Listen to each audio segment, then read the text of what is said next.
Wiji Tukul adalah salah satu figur paling tragis dan ikonik dalam sejarah pergerakan demokrasi Indonesia.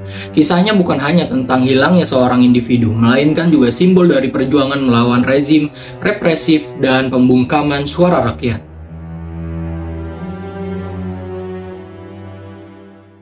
Wiji Tukul lahir dengan nama lengkap Wiji Widodo di Solo pada tahun 1963. Ia dikenal sebagai sosok yang vokal dan berani. Latar belakangnya sebagai anak tukang becak membuatnya sangat dekat dengan isu-isu sosial, khususnya nasib buruh dan rakyat kecil. Tukul bukanlah aktivis yang berorasi di mimbar mewah. Ia bergerak di akar rumput, menulis puisi-puisi yang syarat kritik sosial dan politik. Puisinya sederhana, lugas namun penuh makna yang menusuk. Salah satu karyanya yang paling terkenal adalah Peringatan. Di dalam puisinya hanya ada satu baris, dan di dalamnya berbunyi hanya ada satu kata, lawan. Menjadi semboyan bagi banyak aktivis kala itu. Pergerakan Wiji Tukul semakin intens di tahun 1990-an. Ia bergabung dengan Partai Rakyat Demokratik atau PRD disingkatnya, sebuah organisasi yang dianggap subversif oleh pemerintah Orde Baru karena aktivitasnya. Ia mulai menjadi target incaran aparat kala itu. 1996, setelah peristiwa kerusuhan 27 Juli atau dikenalnya sebagai Kuda Tuli di Jakarta, di mana kantor DPP PDI diserbu, PRD dituduh sebagai dalang di baliknya. Nama Wiji Tukul masuk dalam daftar buronan rezim. Ia terpaksa hidup dalam pelarian, berpindah-pindah dari kota ke kota untuk menghindari penangkapan. 1997 sampai 1998, selama masa pelarian, Tukul tetap aktif menulis puisi. Ia bersembunyi dengan nama samaran dan bertemu istrinya, yang bernama Sipon, secara sembunyi-sembunyi di Solo.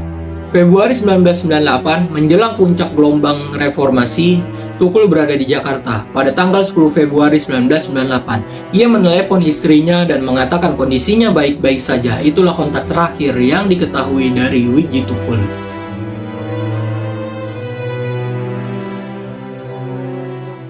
Setelah telepon terakhir itu, tidak ada lagi kabar mengenai Wiji Tukul. Ia menghilang di telan sejarah.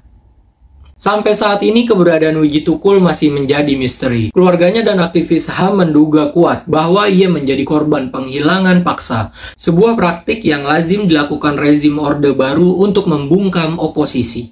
Nama Wiji Tukul disebut-sebut dalam pengakuan korban penculikan lainnya, yang diinterogasi dan disiksa oleh aparat untuk mencari keberadaan Tukul. Meski rezim Orde Baru telah tumbang, nasib Wiji Tukul dan para aktivis lain yang hilang tak pernah terungkap. Pemerintah hingga kini belum memberikan jawaban pasti tentang keberadaan mereka semua yang hilang. Wiji Tukul tidak kembali, namun puisi-puisinya tetap hidup, terus dinyanyikan dan dibaca sebagai pengingat akan perjuangan masa lalu yang kelam. Keberanian dan utang sejarah yang belum tuntas, hilangnya Wiji Tukul adalah salah satu dari banyak luka yang ditinggalkan Orde Baru, dan menjadi simbol keadilan yang masih terus dicari oleh keluarga dan rakyat Indonesia. Dan hingga hari ini, pertanyaan itu masih menggantung, di mana Wiji Tukul sekarang?